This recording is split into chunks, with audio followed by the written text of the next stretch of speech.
You're listening to Packers Talk Network. PackersTalk.com. Do you want to experience the thrill of a Packers game at Lambeau Field? If so, be sure to get your game tickets from the longtime trusted source in Wisconsin, Ticket King. Visit their locations in Milwaukee and Green Bay, or just go to their website, theticketking.com. Again, that's theticketking.com.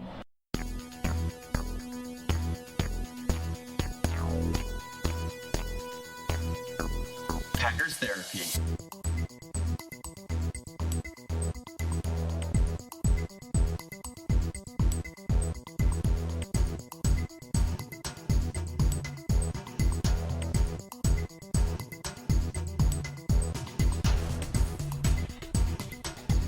It's Packers Therapy. It's Chris and Dave talking about the Green Bay Packers' 30-16 highly disappointing loss to the Dallas Cowboys at Lambeau Field today. Not a good feeling, Dave. Packers still not in sync on offense, and the injuries are piling up on the defensive side of the ball. Well, we should, before we jump into this even, this has been a rough night for you and me. This is what, our fourth or fifth attempt to record this podcast. So I know how Aaron Rodgers feels right now. Everything's going wrong. Every time I throw the ball to someone, they drop it. If I run the ball, I fumble. If a guy's open, I miss him. That's what we've had to go to a new Skype recording software. It's just been a disaster. Maybe this game should just never be talked about ever again. It's that bad. It's sort of been like 4 turnovers and a home loss. It feels a lot like that. Now I'm a lot more understanding for Aaron Rodgers. So we're going to try and keep this fresh by repeating what we said 3 or 4 times. Yeah, tonight. Nice. I think the first thing I said was I think the problem with this team is not physical, it's emotional. And I think you told me how stupid I was, but I think I explained my position first. Should I go ahead and do that? Oh, sure.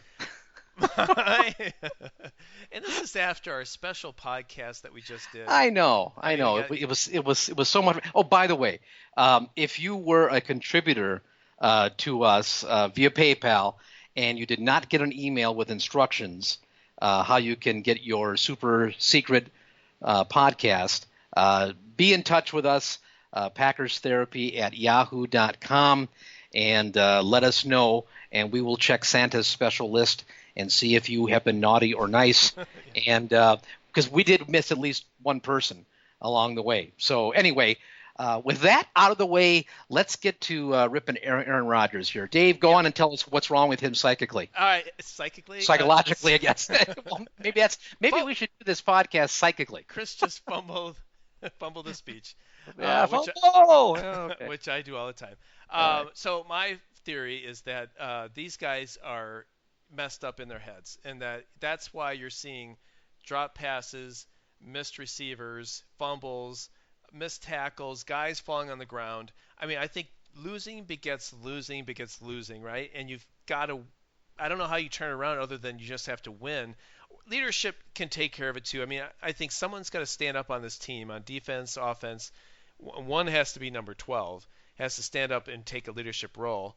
But I think the problem is psychological in their heads. And the reason I point that out is I thought from the very first series, I thought this team – well, the first series, our defense just gave up a touchdown like nobody's business. I mean, Dallas went right down our throat, and it didn't even seem like we were even close. It almost felt like a Belichick sort of somehow getting and seeing what our plays are ahead of time, because we were whatever they ran, it just worked. Everything was just and they went right down the field and scored, and maybe that set the whole momentum with this team. But I thought from the first offensive drive that the Packers had, I thought anytime Rodgers missed his man or a play didn't work, that the look in his eye was terrible. He would shake his head and sort of look to the ground. There was never a sort of a toughness that there seemed to be about him. It felt like kind of here we go again. And I know I felt that as a fan, which I can because I'm a fan. But they can't do that. They have to play hard. They have to get themselves dialed up, and they need to play football. And I felt that they got down on themselves very, very quickly. I think we talked a little bit on the drive chart. I thought this game was still in play for the Packers. They were down 20-6, and they had the ball on the 1-yard line. They're about to score, and that's when Rodgers fumbled. And I felt at that point that was when the game kind of really turned. And that was all the way with a minute and 18 seconds left in the third quarter. So I mean, the Packers were in this game to the pretty close to the end. But for most of the game before that, I felt that they were just had sour looks on their face, especially number 12. So that's my theory. I think there are other problems that we'll talk about. I really want to talk about the McGinn article that came up this week that really blasted McCarthy and Rodgers, and I think is pretty telling after this game. That a lot of those things are true. But I'm going to start by thinking that these guys, one of the main problems is that it's in their heads. They have to somehow turn that around. Yeah, I don't know that you can tell that from watching on TV. I also don't know how much of the feeling that you're projecting onto them is just your personal feelings. That you're kind of seeing the way you're feeling and the way I'm feeling too. But I'm just not ready to say, because I feel let down, deflated, disappointed, that's the way Aaron Rodgers is feeling, or J.C. Treader, or any of these guys. It would seem that way, but that's the way I'm viewing it. Sitting downstairs in my recliner in front of the 50-inch TV. I mean, that's my feeling. I'm not sure if that's the same for them in that locker room. And these guys are professionals. I mean, they do this all the time. Rodgers has done it for a dozen years. These guys have been to Super Bowls. So I'm not sure that that's the case. It's possible, I suppose, but I don't think it's necessarily that clear cut. And moreover, I hope it's not the case, because if they're psychologically goofed up, I don't know how you would just flip a switch and say, it's all good, it's all happy, we're all positive, come on, guys.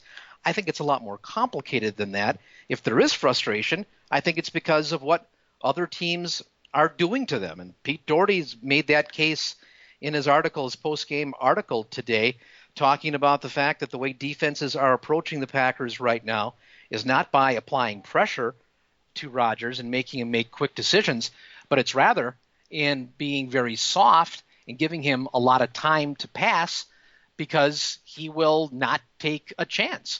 And he will hold the ball, and he will look, and things will eventually break down. It's kind of counterintuitive, but instead of putting heat on him, what they're trying to do is just contain him in the pocket. So it's, if it was that, I mean, they could game plan around that. But if you're right, it's a lot more complicated problem that I don't know that there's any way that it's going to turn around except by stacking a few successes. Well, I don't know the chicken and egg issue is, losing it becomes the psychological problem, or is it the psychological problem now is getting the losing? But I think that they're doing certain things. Can you read the quote? You had said Doherty had put something out. You read that to me. Can you go ahead and read that, because I think that was pretty interesting. Sure. This is from the PackerNews.com, which I guess now is a combination of the Green Bay Press Gazette and the Milwaukee Journal Sentinel. They're all owned by Gannett, and so now they all have everything combined. So anyway, this is from the Doherty column, and he says, if I can find it here again, teams obviously think that Rodgers is not comfortable standing in the pocket and throwing down after down. They think that he will overthink where to throw. He will not want to risk an interception with a quick delivery, or he'll hold the ball while hoping something bigger and better opens up. So now Rodgers and McCarthy can count on seeing this kind of defense week in and week out until they can make defensive coordinators pay. Yeah, and I think that makes a ton of sense. I feel like the McGinn article, which I will have to pull up here, in my new Apple, do you have the new Apple operating system where you have to hit the button twice to log in? Yes. Do you like that? It's okay. I don't know if I like that very much, but anyway, so I have to come in. So I guess what McGinn is saying, I'd like to just walk through some of these quotes a little bit later and have you respond to them and see what you think. And this is from the McGinn article on Sunday morning in the Journal Sentinel. Right. And I can't find it off the top of my head, but I think is happening with these defenses is I thought a lot of times they rush 4, maybe 5, and then everyone else is playing coverage, and including the linebackers that are playing deep coverage. And the Packers, I don't care how accurate he is, when you put, I guess, maybe 4 or 5 receivers into the pattern, but they're being in the mix, is how many, if you're rushing 4, how many are left? How many are on a side? Is that 13? There are 11 guys on the team, Dave. So, so they have 7 guys in coverage and 4 guys, running into that mess, which always seems to be 10 yards down the field. And my thought is, I'm really off my game. We've already talked about all this already. It's really hard to make this all up again. But I thought the thing that was really telling to me is the play of Sean Lee and the play that he made on Davante Adams. I found the play. It was a 3rd and 12. Davante Adams caught a ball for a first down, and he was met almost immediately by Sean Lee, who is a linebacker playing 12 yards down the field. He's well into coverage and can sit there and clean the clocks of our receivers because he doesn't have to worry about a running back popping out and catching a 5-yard pass, or he doesn't have to worry about and they're doing this on first down, second down, and third down. They're playing so deep and taking out the type of routes that we're running. And what the Packers need to do, I think, to get out of the psychological problem I think they have, is they need to sort of reinvent their offense a little bit and do what they did up until later on in the game when they got down to the 1-yard line. They threw a bunch of passes to Ty Montgomery out of the backfield. There was 3 plays in that drive. They threw one other one that was incomplete. But each one went for 10, one went for 12, one for 14 yards roughly. And I felt that was what the defense gave him. It was just a quick hitter, and they had all kinds of room because everyone is playing down the field with their backs to the ball. I feel like the Packers are going to have to play more of that and make defenses adjust to them rather than just jamming what we do. This is who we are, this is what we are. No one's going to tell us different. It's been 14, 15 games now, and it's not working. So they're going to have to figure this out. They're going to have to adjust a little bit. They're going to have to come off of their high horse and be a little humble and adjust to what they do. Otherwise, I don't think they're going to win many games this year. Well, I'm not sure that's exactly what's happening if you believe Pete Doherty. I mean, he said McCarthy basically threw everything he had at the Cowboys. After dabbling in using more personnel groupings the last couple of games, he went all in on Sunday by shuttling personnel on and off the field, snap after snap. The one that might have worked best was when he went with 5 receivers or 4 receivers and a tight end, sometimes with Ty Montgomery lined up in the backfield and sometimes with the backfield empty. It sounds like they're trying to do just exactly what we want them to do. Have a bunch of personnel groupings, not going with that, no huddle thing where you have the same personnel on the field all the time. They're kind of doing what they do, and that's a good thing. I mean, they've changed it up, and that isn't apparently working because when Rodgers doesn't get pressure and he can stand there, it seems like he does overthink and is unwilling to, do anything that's even remotely risky. He would much rather have pressure on him where there's a hot receiver and there's going to be openings for him. Well, okay, I think that's a fair comment to make because I'm looking at the end of the game. It was toward the end of the game that they made that adjustment. They used Ty Montgomery in the backfield. That drive went 12 plays, 71 yards, took almost 6 minutes off, got it down to the 1-yard line.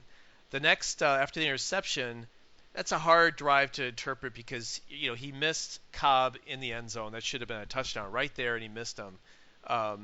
And then the drive after that, they scored a touchdown. So I guess if they and that was a bit in garbage time. I mean, certainly there were a lot of short passes there because that's what Dallas was giving. But maybe toward the end of the game, they did adjust a little bit to do a little bit more of the short passing. I love the Ty Montgomery on a 3rd down or 2nd down and getting him in the backfield and have him maybe block or sometimes pop out and make those linebackers or safeties play honest and at least have a thought to show the short end of the field. So you might be right that maybe McCarthy threw everything he had, didn't come to it till late. But that drive and maybe a little bit of what they did toward the end of the game, maybe that is a glimpse of hope that we can have for the Bear game on Thursday. Well, just as luck would have it, Dave, I'm watching a tape of the Packer game right now, and the play in question where he missed Cobb in the end zone, just came up. And the next play after that, you might recall, was a third down, and I believe it was Durant that knocked down the short pass. But who Rodgers was trying to go to was Montgomery coming out of the backfield. He came around, he was available short, and it was batted down at the line. That's one of those things. He was trying to do exactly what you want them to be doing, but there's a defender in the way. And by the way, looking again at that pass that he missed Cobb in the end zone, as I look at it again from the behind Rodgers view, now I don't know if this is the reality, but the way it looks from that view, number 31, the defender Jones, who I think might be a nickel defender. Anyway, he's kind of in the line where Rodgers was trying to throw it over the top of him and still get it to Cobb. And now that's a throw that, NFL quarterbacks have to make and often do make. But that was not as easy of a throw as it appeared from the higher angle side view. There was, in fact, a defender there that had to be navigated. And I think that's probably why Rodgers missed him. He puts a premium on not turning the ball over, although he's doing that more and more with a fumble and interception today. This is one of those things where one of his strengths might also be one of his weaknesses. His aversion to turning the ball over means that sometimes, he's not going to try to fit the ball in there. And that has served him well to this point, but maybe it's to the point where he's got to change some of those tactics and make a couple of, a couple of chances, where he overshot a couple of guys, he undershot a couple of guys. He's trying to put the ball exactly where they're the only guy that can make a play on it. And maybe when you do that, you're going to miss more guys because you're trying to be too fine.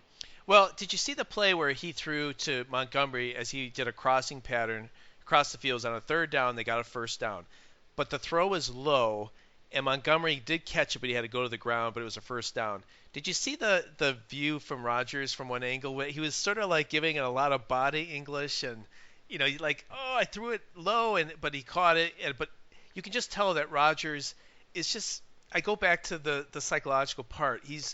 It's like he's throwing off his back foot when he throws. There's like a hesitancy that's about him. There's kind of like I just cringe just thinking about half of his throws. I just feel like he is not the tough guy that I'm gonna put the belt on and beat you down with it.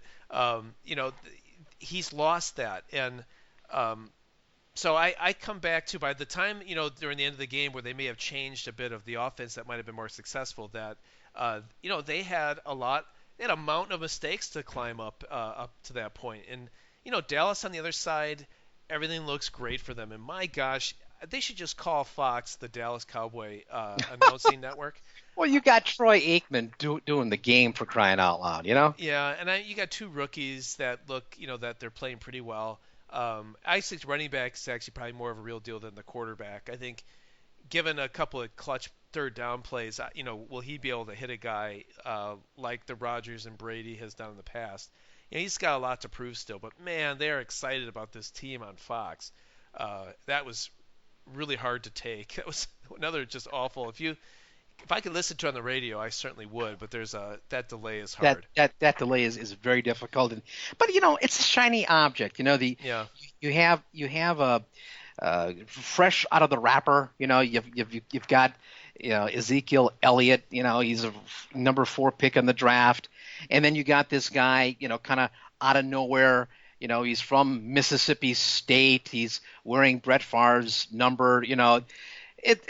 Yeah, I mean, there's a lot of good stories, and they're kind of something new and different. The Packers have been there again and again and again, and I think announcers are people, and they get caught up in particular stories, and I think they were caught up kind of in this Cowboy story where people had kind of written them off because Tony Romo is hurt again, and then they have this guy who kind of mid-round draft pick, right? He comes out of nowhere. And he's playing real well, and they got this mauling offensive line, and they lead the league in rushing. And you've got 4 games in a row by this running back Elliott over 100 yards, and he's setting records and all this kind of stuff. And the Packers, on the other hand, are just, it's the same kind of thing we've seen. It's Jordy Nelson, it's, Aaron Rodgers, it's the guys you've heard of, it's Julius Peppers, it's Clay Matthews. There's not anything shiny and new and exciting about that. And I think that is oftentimes, why you get what you get, because there's nothing that's new, different, and exciting about what the Packers bring to the table. Yeah, I guess that's fair. And I do think that there's an issue with the fact I really want to find this this quote. Let me find it. Is this the one from McGinn? This is the McGinn quote in his article that I think is kind of the crux of the problem. McGinn says, Rodgers, who can be extremely sensitive, knows full well that no one in the building would dare criticize him publicly. And from McCarthy on down, that's the way it is. Seemingly every third fan in the seats owns his jersey, and there's little question who's the most popular member of the organization. Meanwhile, eager beaver young assistants across the league have had 10 going on 11 years to study the tendencies of McCarthy and Rodgers. They're really not fooling anyone anymore. The book is out there, and the advantage of having been together for more than a decade probably is countered by the realities of trying to stay fresh against well-schooled opponents. And I think that's what we've already talked about, that I think they need to recognize that they don't have the receivers that can go downfield. I think that can beat the cornerbacks of today. I mean, today's cornerbacks are really fast. I don't think Nelson is particularly fast at his 80-90% pace. I don't think Cobb is a speedster. He's quick.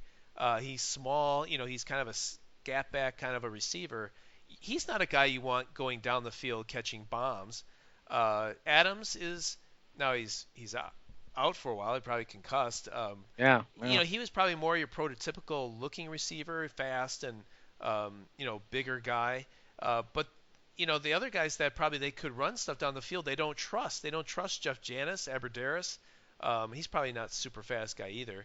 And the rookie they have, they don't trust him either because he dropped his one attempt against Detroit. Oh, Davis. Yeah. Davis. Yeah. So the guys that they probably could have run down the field, they're not using very much, and I think they're mismatching the kind of receivers they have to their offense. So I think this idea that what they do and what they've been successful at, one is their personnel doesn't fit it, and two, defenses I think have picked up on it and now know how to react to it and are being very, very successful. It'll be interesting to see what they come out with against Chicago.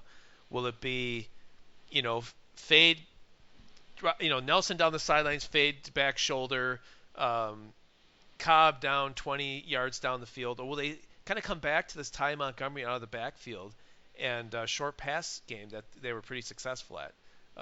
So that's what I think the problem is. I feel like it starts with the scheme is not working, it's getting into their heads, and now they're sort of down the negative cycle path that they've got to crawl themselves out of. And Chicago at home is a great way to kind of come back, right? That's a team that has done historically really bad at Lambeau, except for last year.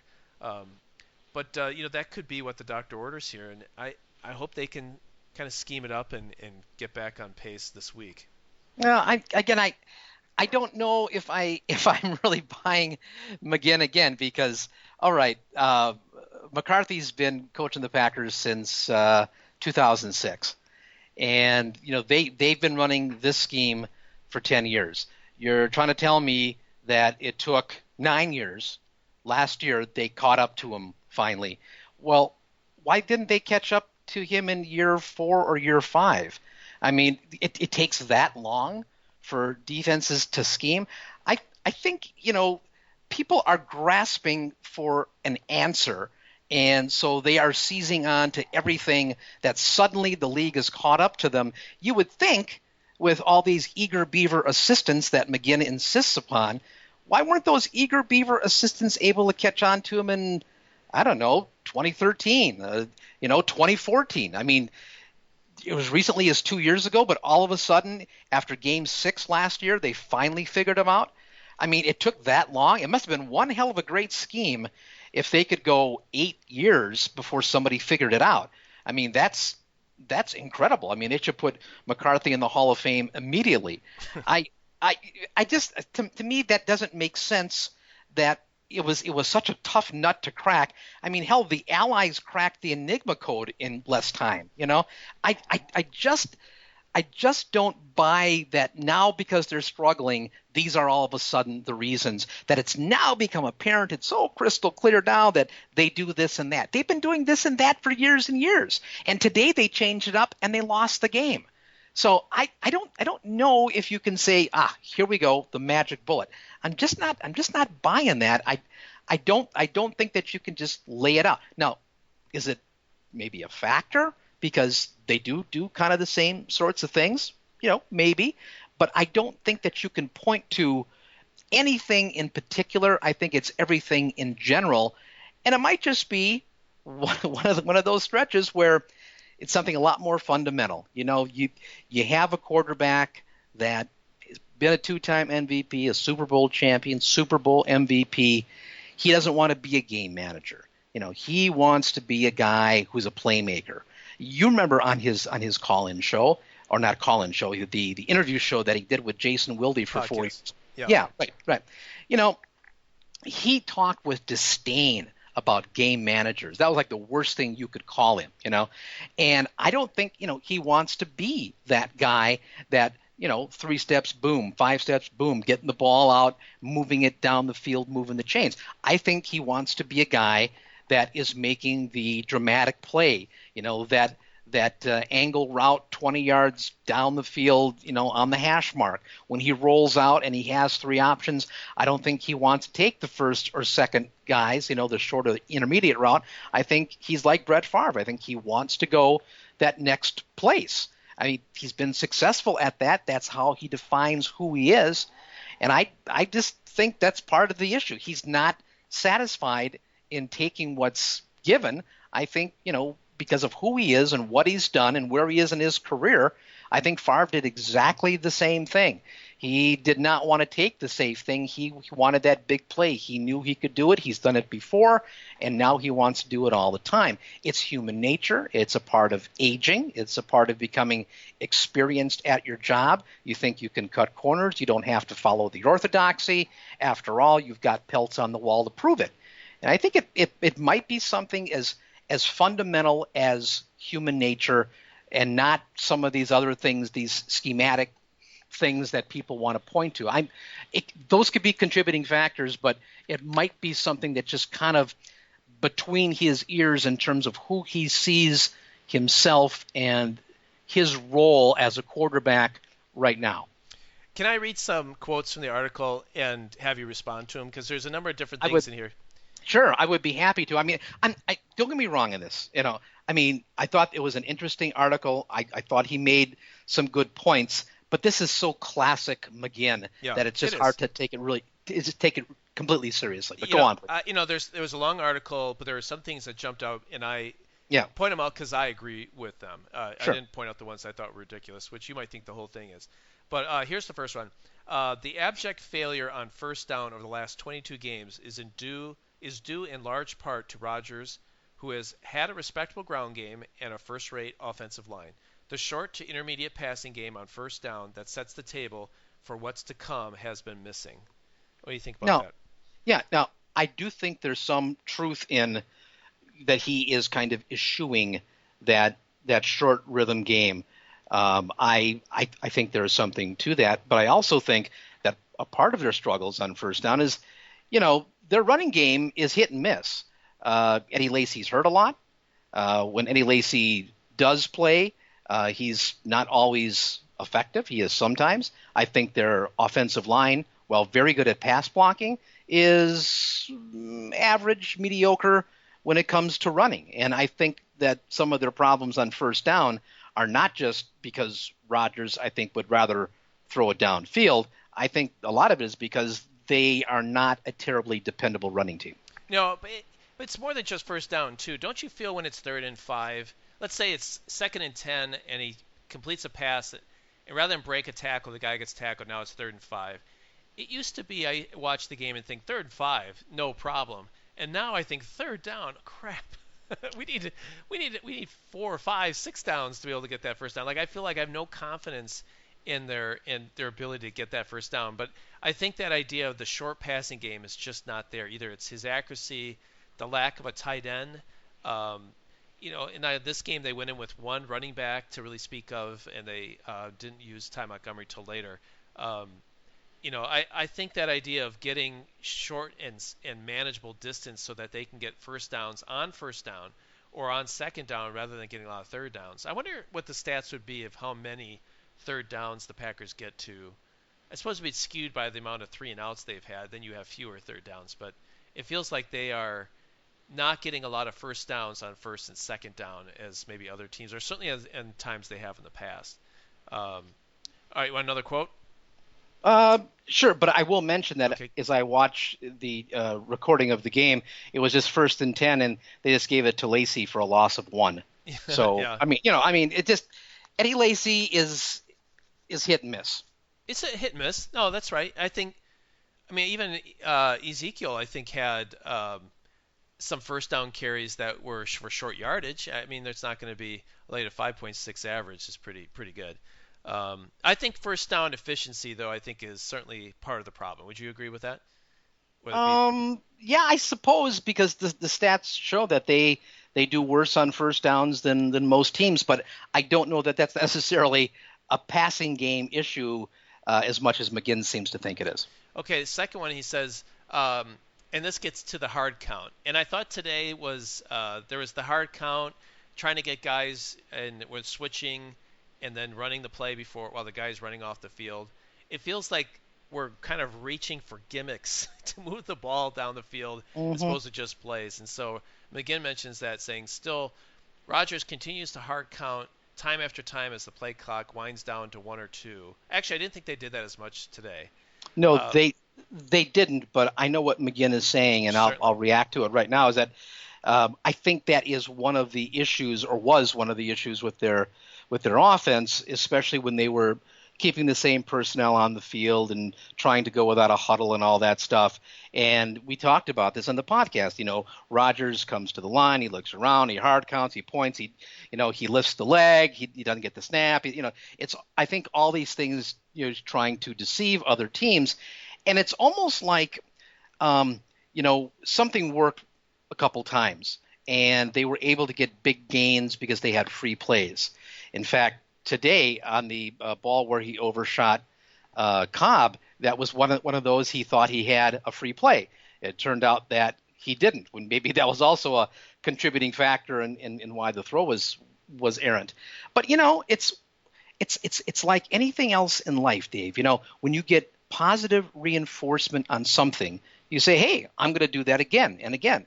And he's been very effective at getting 12 men on the field. He's been very effective at drawing teams off sides, and because he's got the reinforcement of those things working, of either getting the penalty or getting a big play downfield, you want to do it, and it becomes a part of what you do, not something you mix in once in a while when there's an opportunity, but then you try to go for it at the loss of the continuity in the offense. So I do think there definitely is something to that argument that's become too big a part of what they do, of their bag of tricks, to the point where it's not a bag of tricks anymore.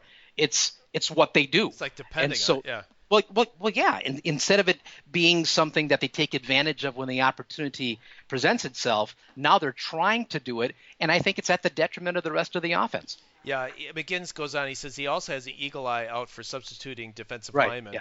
And twice this season, he's drawn a penalty via quick counts, that was an issue today. That happened once today. Yep. He goes on, the offense probably would be better off if his teammates could focus on the play and getting off the ball in advantageous fashion without all the other stuff going on so often.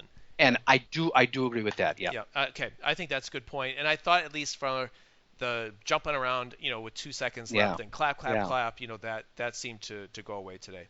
And then taking the timeout and blowing a timeout, right. That got me. Yeah. I did not like that. So third quote, one NFC personnel man had said several times that the Packers receivers don't run routes in the classic sense of the word.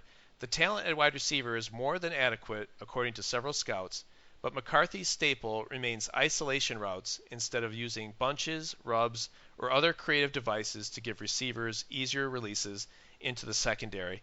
And that was a quote coming from something you mentioned earlier, that what teams want to do is keep Aaron Rodgers in the pocket and extend plays, because if they can disrupt the timing in the first second or so, then it seems to not break down against the defense. It seems to more break down against the Packers offense.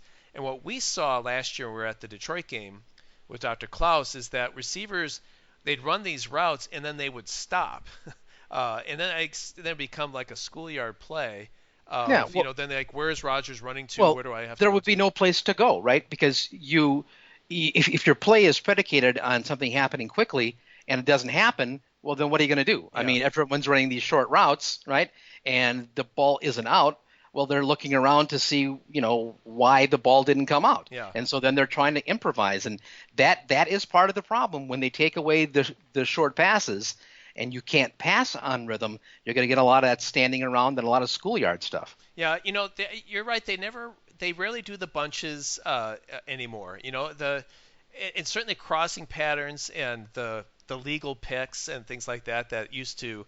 I mean, every fan against the Packers felt like they ran illegal picks right forever. That's what they bring up, and now they say they can't run anymore because they changed the rules, and now look at their offense. I think I see legal picks every game, and it seems against us. And Dallas did it twice today, sure. At least twice, yeah. So, but they seem I don't recall us doing that very often today. Right. So that's maybe another part of the issue. I think this is fourth quote. At the same time, let's end this nonsense about receivers needing to gain the trust of Rodgers. What he needs to do is his job. Throw accurately to the open man and let the coaches handle it from there. My guess is that Rodgers, after 12 years as a pro, would be a hard man to coach. Can you imagine another player saying, it's a silly drill, I did it today as a favor to the coaches, as did Rodgers when McCarthy employed the wet ball drill last month in a practice with rain, when rain was in the forecast for the Detroit game. So that's getting to a little bit of, this idea that he doesn't trust Jeff Janis, so he never throws it to him. And today, there is a play, if you recall, he threw one to Jeff Janis, and I think Aikman even mentioned it, that Janis was open for a couple seconds until he finally threw it to him. He didn't throw it to him right away. And I, for all of us that sort of follow this, my immediately thought is that's because he doesn't trust Jeff Janis, and rather than just saying, hey, you've got to let these guys be professional, throw the ball, and if you can't play, you shouldn't be on the team. This idea of trust is nonsense. And the other is about Rodgers' sort of ego is getting in the way of this and how that affects the team. What do you think about those things? Well, I think there's a few things there to unpack. And on the first part of it, the trust part of it, I do think that's an invention of sports writers. I don't think, at least the way I interpret the notion of trust, I'm not going to throw it to you because I don't trust you. I'm not sure he has that kind of time to think, whoa, that's Jeff Janis, I'm not going to throw it there. It's happening so quickly. You're looking for a guy in green, or today blue and gold, who's going to be open. I don't think he's got time to really contemplate, who's open at this particular moment in time. I just don't think that's true, or I don't think that McCarthy or Rodgers would put it in those terms. But sports writers and guys on the radio and podcasters always talk about, trust, like he's got the time to really contemplate it. I just don't think that's the case. However, I will say this though. Today, Jeff Janis, the first pass he caught it beyond the first down line, and then he promptly ran back. And they're lucky Well, yes, but they're lucky they got a good mark on that, because it wasn't that he caught the ball and was pushed back. He ran back. And I think they got a very favorable spot on that when they didn't deserve it. That's one reason why Janis is a problem. Last game, how was it that Jeff Janis wound up in the same spot that Jordy Nelson was? My money is not that Jordy Nelson ran the wrong route, but somehow here's, Jeff Janis bringing his defender right where Jordy Nelson's trying to make the catch. I mean, Janis doesn't operate well. I mean, he just doesn't. They shouldn't be on the team. He shouldn't be playing, and he shouldn't be on the team. But the reason he's on the team is for his special teams. And when you have an injury, like they did to today, when Adams went out, they were forced to use guys that they had available, and in those particular spots, because of his size, he was the next guy up. And I think he's there because this is another classic. Last week, he gets an unsportsmanlike conduct penalty because he's running downfield out of bounds. I mean, that's just not smart. He's not a very savvy football player. Let's put it that way. He's no Micah Hyde, huh? Well, exactly. He cost him twice last week, once by running a stupid route and once by running out of bounds. I think that's a stupid rule, but it is a rule, and it cost him 15 yards. Jeff Janis is I personally think that if he would not be on the team if he didn't have the value that he has on special teams. He's fast, he's a big body. Although he got forced out of bounds last week, he's usually pretty good at defeating that. That's why he's on the team, not because he runs great routes. Yeah, that's fair. But I guess, like I said, if you don't have guys that you can trust on the team, they shouldn't be on the team, for one. Two, I don't care how much you trust Jordy Nelson at this point. I don't think he can run routes that they're used to him running. I mean, he can't catch a one-on-one, down the sideline, make a cut, and it's a touchdown. I don't think he can do that anymore. I don't think you can trust Randall Cobb to out-jump a guy for a ball on a third down. He's not tall, he's not big. So you can trust those guys, but you got to put them in situations they can succeed. I think Janis is one that you can tell him run down the field and he can outrun somebody. But anyway, what do you think about the Rodgers ego piece? But if he's not going to be in the place where you expect it to be, what good is it if he runs by somebody and he's not where he's supposed to be on the play? Well, then he shouldn't be on the field. He shouldn't play. Well, and that's it. He's a special teams guy that was forced to play from scrimmage today because of the injury to Adams. He did not play, at least on a regular basis. He did not play until Adams went down with what appeared to be a concussion. Yeah. But he's in the game, and that one play in particular, he waited. Clearly, trust is an issue then with him. I think you can agree. I don't know. I just, at least not the way I defined trust. It's I just don't believe that he's saying, no, I see you're open, I'm not going to pass it to you. No, if he's open where he's supposed to be, I think the ball comes to him. But he might be open. But Rodgers didn't know he was going to be there. He's got his progressions, he's got his reads, and Janis might be open, but if he's open in a place where Rodgers is not looking for him, it's no good. Yeah. Well, here's the last quote, and then we should take a break because this is the final hammer to the blow to the head here. It is really, yes. Also, I believe they called that the coup de grace. Yes, there you go. Also, can people please stop calling Rodgers a lock for the Pro Football Hall of Fame? Rodgers is close to securing a bust in Canton, but to clinch a berth, he must get out of this tailspin and reach at least another Super Bowl. His playoff resume since 2010 is spotty, to say the least. Rules changed have make it less challenging physically to play the quarterback role, and a glossy passer rating for Rodgers and others need to be weighed carefully by selectors in evaluating quarterbacks of this generation.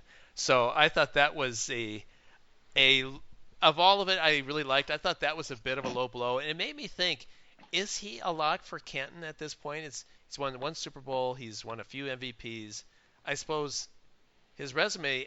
His resume does not look that different than Favre, who just picked up his ring today, which is a whole other factor. Someone tweeted that Rodgers plays particularly poorly when Favre is in the building. That's interesting, isn't it? Yeah, it is. I think somebody said that he's 0 for 2 when Favre's in the house. Yeah. Yeah, and I think I don't know. With him being such a smart guy, and maybe there's something to that. Certainly, Favre doesn't care. No, not anymore. He doesn't. Favre is living the good life, at least on TV. And did you enjoy the part when he was on? I had the sound on, but it was down low, and the little bit that I heard, he had Aaron's back. He was, if I was starting a team, I'd have Aaron Rodgers. He can afford to be magnanimous at this point in his career. A lot of it's in the past. He's got his mustard jacket. He's got his name on the wall at Lambeau. he's been to the NFL mountaintop. He's in his his late 40s now. I think he's your age, right? I think he's 47. Yeah, he's 47, and he's apparently in pretty good health at this point. So yeah, everything is all good. It's all seashells and balloons, and that's fine. I thought he was okay on TV, but I don't know how much I believe what he had to say. I think he said the right thing. Because he could, and it doesn't matter for him any longer. How he really feels, might be a different question. Yeah, I wonder. As far as Aaron Rodgers being a lock for the Hall of Fame, now I think Jason Wilde believes that. I think when you hear him talking on his podcast, I also saw where Bart Winkler, who does the morning show on The Fan in Milwaukee, he also tweeted out that he thinks that Rodgers is a lock for the Hall of Fame. I think it's a good chance he'll be in the Hall of Fame. He's 2 MVPs, a Super Bowl champion. He has the highest passer rating in the history of the NFL, at least at this point. So far, yeah. Yeah, and although that's declining a little bit, but he's still, at this point, he is still the highest rated passer in history. But he's also 32. He probably needs to play another 3 years at least before he would have that ticket punched. And if he has 3 more years, like the last 16 or so games, it becomes a lot closer call. I mean, if this is what he's going to look like in the second half of his career, it doesn't take away the stuff he did in the first half, but it makes it a lot closer call. I think ultimately he would get in, but he's certainly not a first ballot like Peyton Manning or Tom Brady, probably even Drew Brees. But I think that he is a very good chance to get in, even if it's not first ballot. I can't say it's a lock because he still does have, he's 32 years old. He's probably got at least 3 more years yet where he's going to have to prove his bona fides. Yeah, his chances might be better if he were to stop playing right now.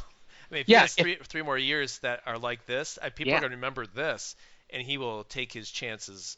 It'll be taken away from him. I don't think he will, David. Here's the reason why I think that. If he has another couple of seasons like this one, he's not going to be a Packer, and he'll wind up someplace else, and that may be the kind of Brett Favre second act rejuvenation that he would need. And I think he would probably be, if he continues like this, he'll wind up somewhere else, and he'll probably be better for it. Yeah, that's probably fair. I hope that doesn't happen. I still want him to be my quarterback, but my goodness, I can't remember him having a worse game than he had today. I mean, there may have been some really the Vikings game. The Vikings game was worse. Yeah, but did he? I mean, he threw a bad interception and fumbled, and even on throws, I mean, missed guys consistently. I mean, there were very few good plays that he had, much less, counting the bad plays. His passer rating, I think, certainly has been worse. But I just thought, boy, one thing after another, he just made a ton of mistakes that was clearly on him and not on other people. I could be just my memory. I don't think this was that bad of a game. I thought he was better this week than last week, even as far as that goes. It was a bad interception this week. The fumble was bad. But again, I think the Vikings game and last week's game, he has 65 passer rating. Today he was almost 91. Not great by today's standards, 91. But it was good enough. What was bad is he took a bad sack today. He had a couple of fumbles that weren't lost balls, but still. In fact, I'm watching one right now. In the fourth quarter where the ball gets knocked out of his hand as he's attempting to pass. They recover it, but still, I mean, he was not sharp today, but he has been worse this season. There's no doubt about that. All right. Well, we should take this very long break and hope our recording software has worked, or this may be another missing podcast, Chris. Okay. All right. Well, we're going to be back with more Packers Therapy after we do some adjusting and making sure the software is working. We'll be back to talk more about the Packers' 30-16 loss to the Dallas Cowboys. Packers Therapy, Chris and Dave. Back with the second and final segment of Packers Therapy.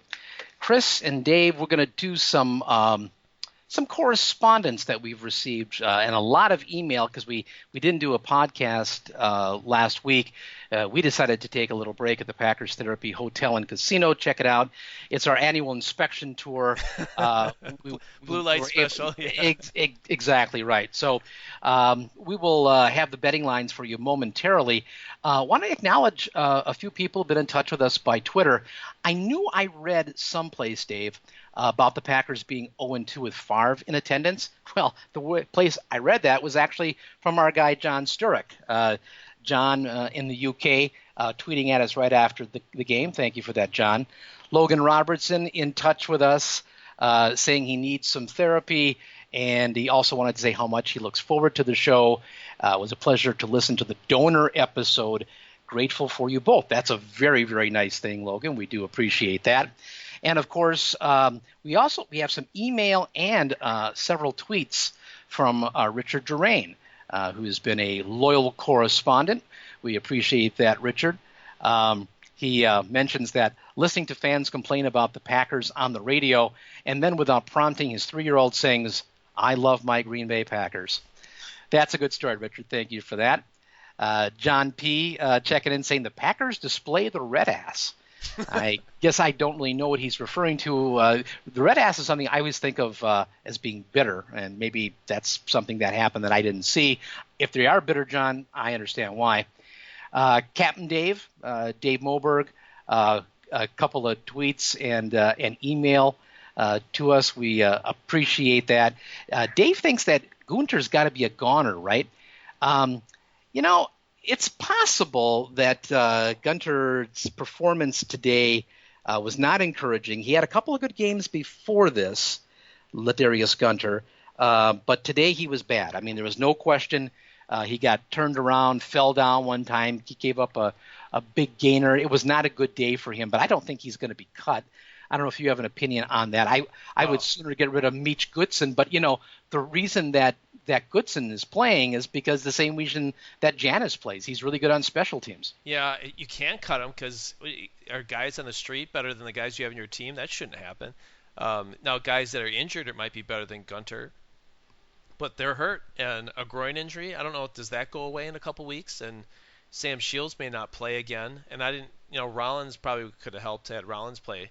Who would have thought that Rollins would be so important at this point of his career? Well, I'll say, man, yeah. So, yeah, I mean, we're going to have to play with Gunter, and he's just going to have to improve. I thought he was a young, pretty improving and impressive player, but when you're in a place where you got to be counted on, it's a lot different than being, someone that can make plays once in a while and sort of be in the background.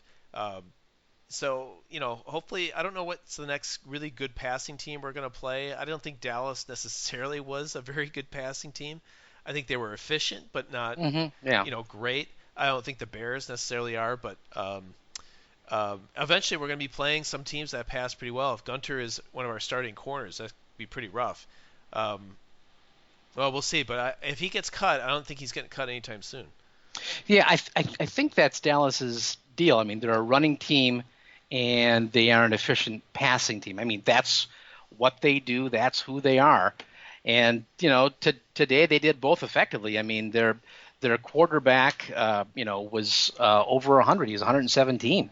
So, a lot of it, I think, can come down to the fact that the, Packers were really thin in the secondary. So I don't see Gunter getting let go this week. I think there's very little chance of that happening.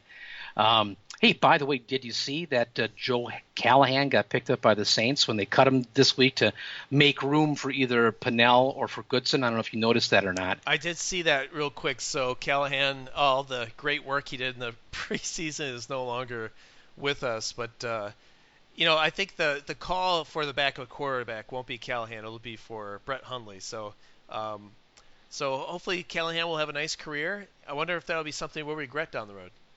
I don't think so. I think he's going to be a serviceable backup. I kind of get the Matt Flynn vibe from him. Which, I mean, there's value in that. I mean, that's a good guy to have. I mean, Matt Flynn won a couple of games for the Packers. You felt as though he could step in and fill a couple of weeks. He did that. He played well in some games that he didn't win for them. In fact, 2013, that season probably would have been lost, without Matt Flynn coming in, signing him, winning a couple of games. The big comeback against Dallas, you might remember that. Oh, yeah. Yep. Yeah, That was a great game. so if Joe Callahan develops into that, I think that's a good acquisition for the Saints, because they're gonna have a quarterback situation before too long when Drew Brees hangs it up. They're going to have to – I don't think they'll turn to Callahan, but he'll be somebody that can probably back up and be around the league for a while. Yeah. Some other correspondence, the real Greg X in touch with us. Let me see. Oh, Patrick again from Ireland, Patrick Keogh. Pete Colshorn, secret agent, super spy. Sorry again, Pete, that we didn't get you that super secret podcast right away, but glad we're able to correct that. Also, Khan, our Packer fan from down under, in touch with us this week as well. Hey, you know who also liked one of our tweets this week, Dave? Jarrell Presley. Do you remember Jarrell Presley? Yeah. He's on my fantasy team. Yeah, well, he's apparently is unemployed and checking Twitter because I had posted in response to Greg X. He was wondering if how I felt or how we felt about them not picking up a running back, and I said I wish they would have kept Brandon Burks or Jarrell Presley. Well, to nobody's surprise, Jarrell Presley liked that one. Is that right? Yes. Yeah. What an interesting world we live in. It isn't it indeed. That reminds me when last year when I said how well J.C. Treader was playing, and his sister tweeted it. Exactly. That's fantastic stuff. Yeah, it's awesome. Yeah. So I mentioned Captain Dave, the slug line, the subject line is Bravo Zulu. Now I know that's BZ. I'm trying to think BZ. Bravo Zulu. What is that? Well, it's hard to say. When he is our military attaché, he probably has codes and stuff, and on an attaché case that is handcuffed to his wrist. I'm not exactly sure, but he'll probably explain that to us. Rusty in touch with us this week. Let's see who else was here. Oh, we also had Tom from Germany. We appreciate that checking in. I mentioned Khan. Oh, and our guy Tom Freeman. From, I believe now San Luis Obispo is where Tom is. He was in touch with us this week.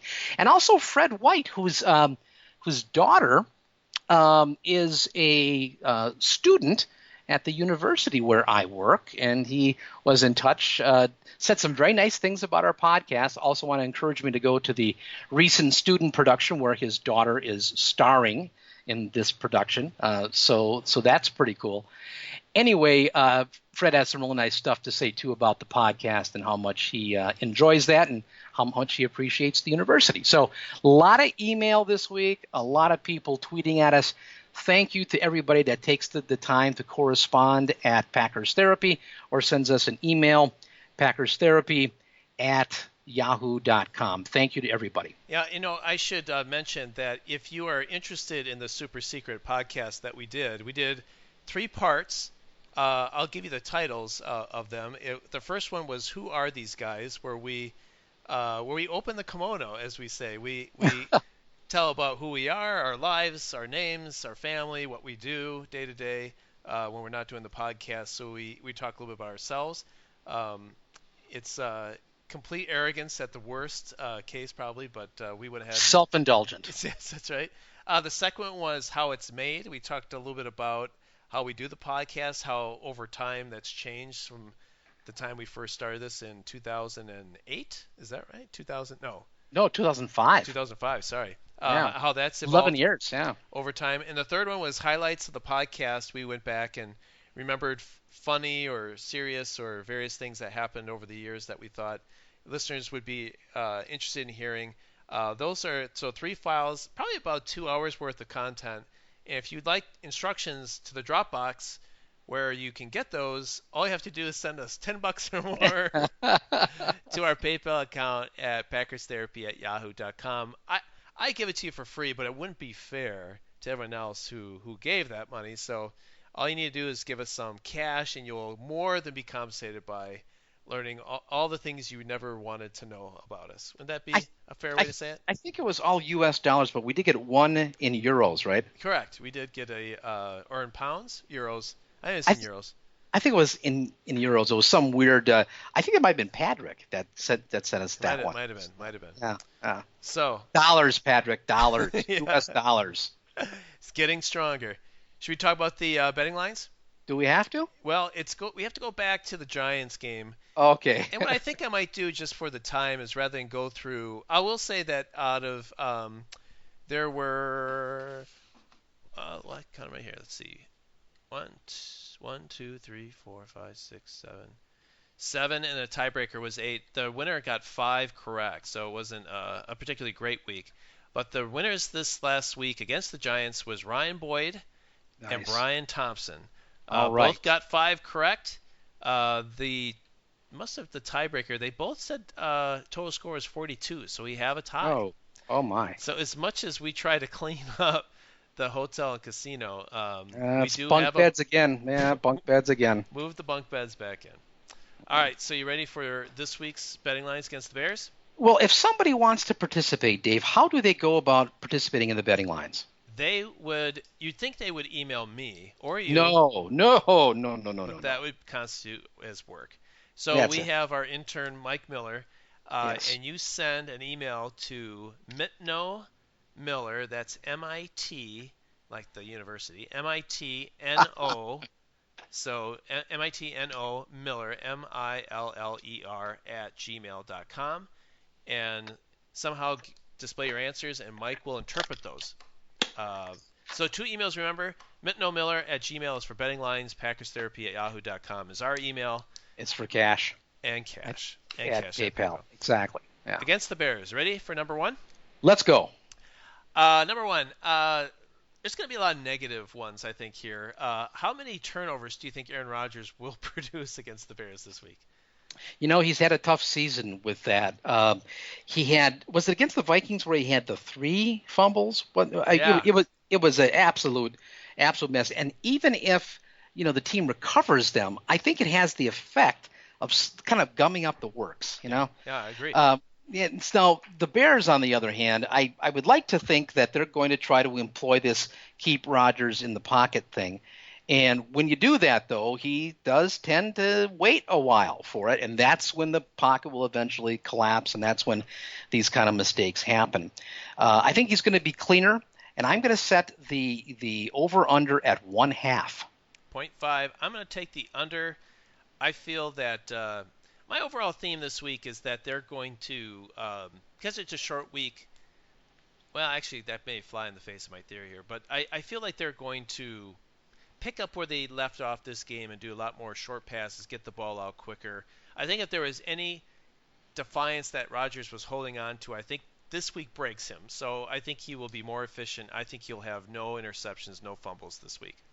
Well, he's been sucking down that scotch now for a couple hours, so I'm probably guessing he's feeling better about the game. Yeah, he probably is. I wonder if Olivia's in town. I wonder what the record is when she's in town. That's another, because apparently she doesn't come to every game.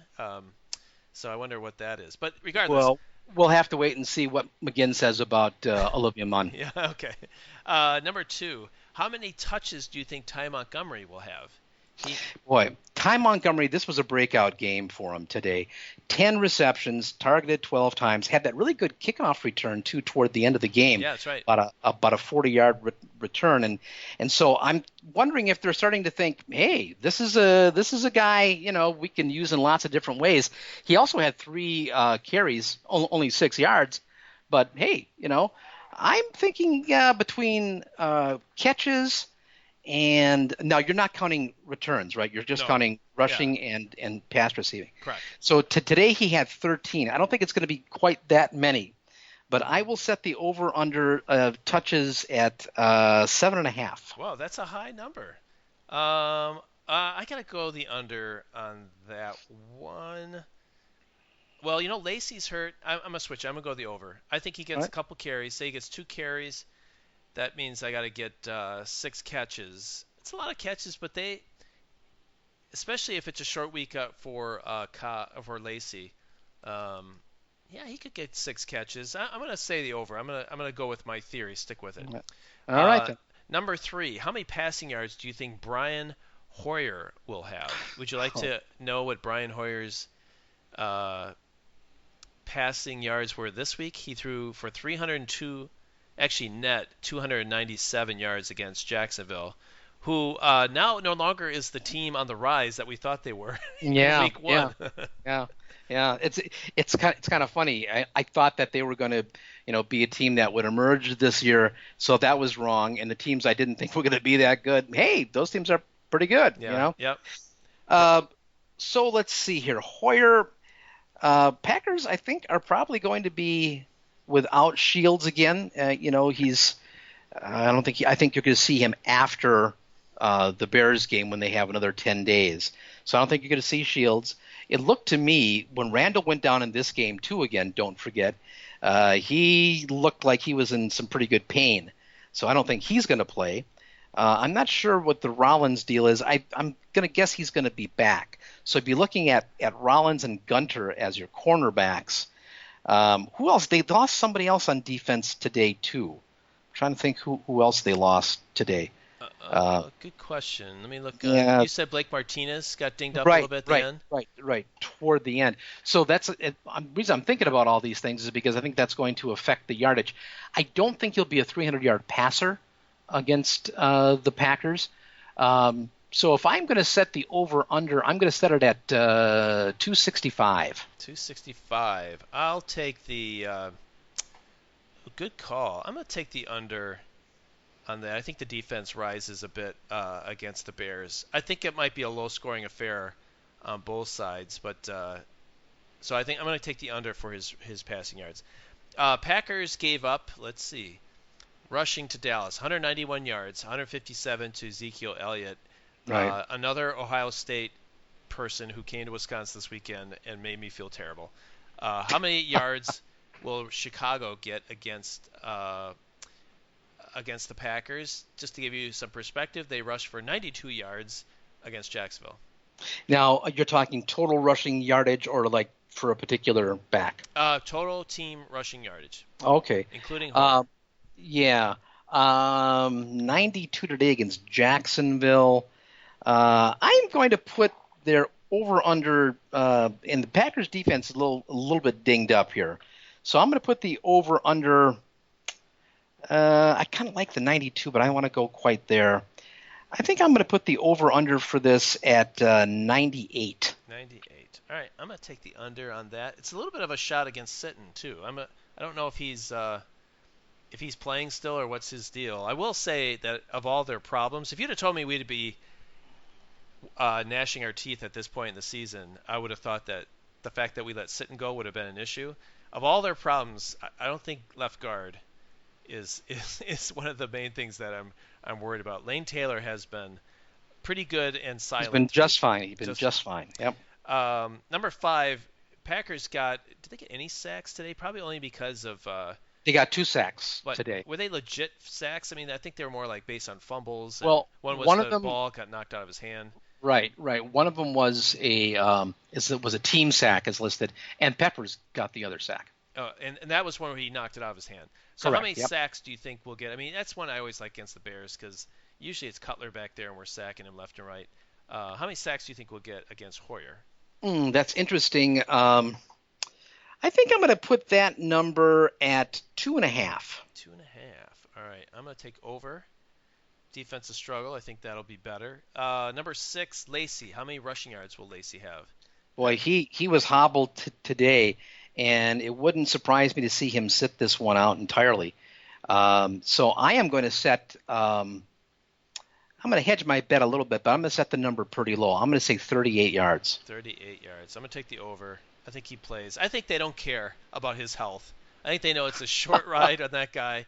And one is, I think it's pretty much confirmed that he has not lost weight from last year.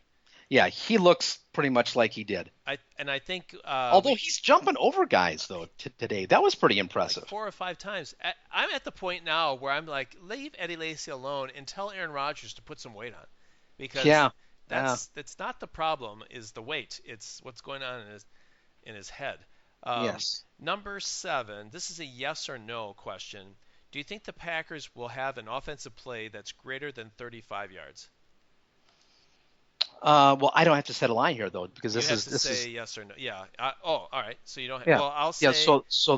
This is up to the people. I will say no.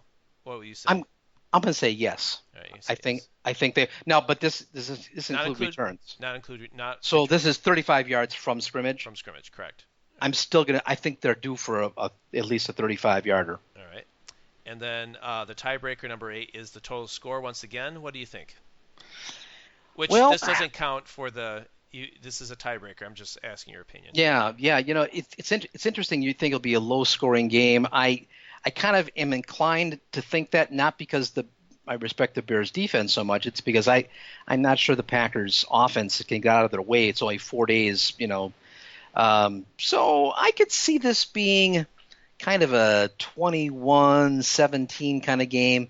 So I'll put it at 38. Chris says 38. I'm going to say 31. I think it's going to be 17-14 Packers. All right. A game that we'll win, but we'll be frustrated. And if that happens, we'll be 4-2.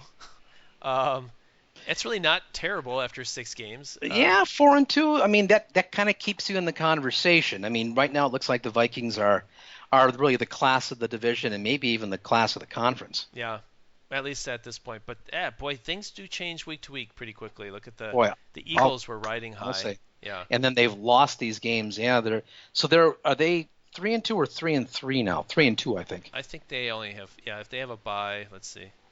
They are 3-2. Yeah. So quickly turns. Same as the Packers. Yeah. Oops. I better turn that. My ESPN just launched into a video. So that's Cool. your betting lines. And that's what we have this week, other than pop culture. Yeah. So what you got on pop culture, Dave? I have 2. One is an up-and-comer, and one is a movie that I just loved, and I want to recommend it to everyone that likes any of my recommendations. The first one is the new HBO show called Westworld. Okay. I was going to mention that too. Have you started watching it? I've just watched the first episode. I really like the premise of this show. I've watched 2 episodes now.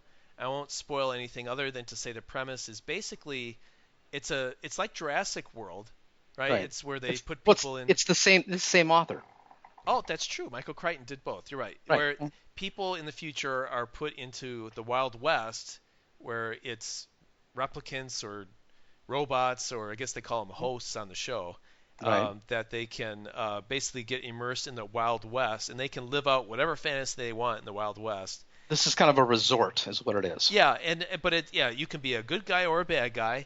Right. You can't get hurt, but you can shoot all the robots you want, apparently, or do whatever you want to all the robots. Yeah, sure. But apparently, as it's kind of coming together, is the robots are starting to become self-aware. Right. And that is a pretty interesting where this could be leading, given the atrocities these poor robots have to go through with these people living out their fantasies. So this goes. It sounds to me, though, Dave, that you didn't see the movie that came out in the 70s? No, with Yul Brynner. Right. I have not seen it. All right. So okay. It's a brand new idea to me. The whole. All right. It's worth watching. James Brolin is in it, I believe. Yul Brynner, I forget who else is in it. But yeah, it's definitely worth checking it out because it'll give you a little background to what the story's about. It's a luxury resort where you pay exorbitant money to come in and to live a vacation of debauchery. Yeah, that's right. But it's in the Wild West. It's not just any theme. It's all in horses, cowboy hats, sure. Exactly. 6 shooters, the whole thing. Really interesting stuff. Well made. Music is great. So I know I'm going to just really enjoy this series. And for a movie, I had to fly to Portland and California and then back this week, and I rented a movie as a documentary.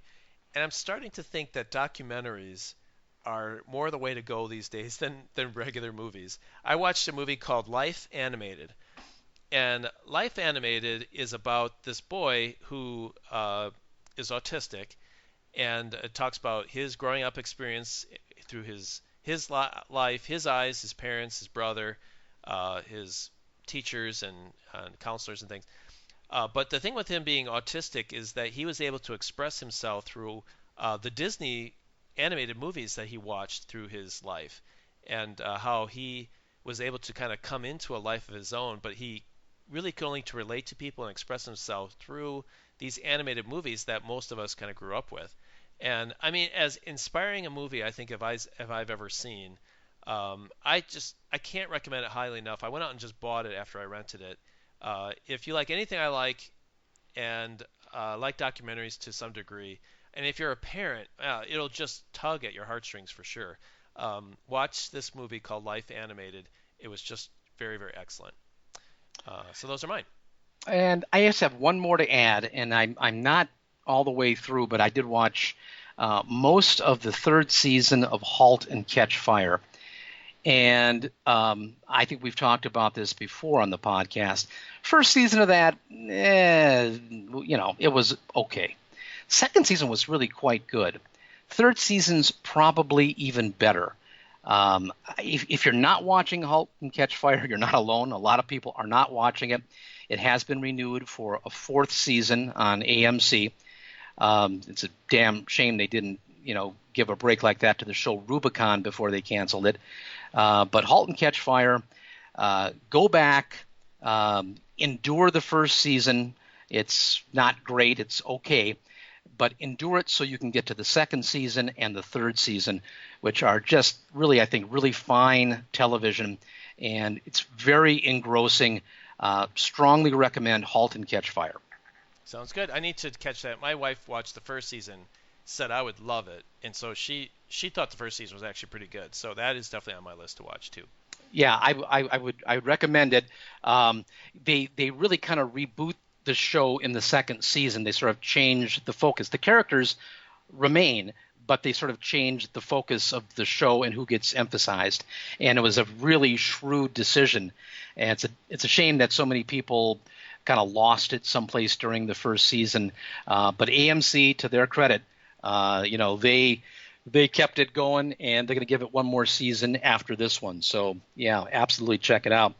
I wish we could go back and reboot this Packer game. 30-16, a 2-touchdown defeat at home to the hated Cowboys. Packers had won 5 in a row against the Cowboys. So they get a little bit of their revenge. Packers still stumbling around in the dark on offense, losing guys actually on both sides of the ball, but especially on defense. Got the Bears coming up in just 4 days, yet another home game at Lambeau Field.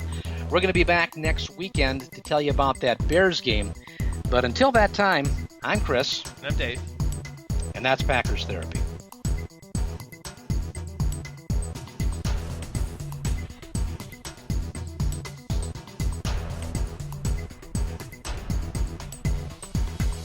I'm Chris. And I'm Dave. And that's Packers Therapy.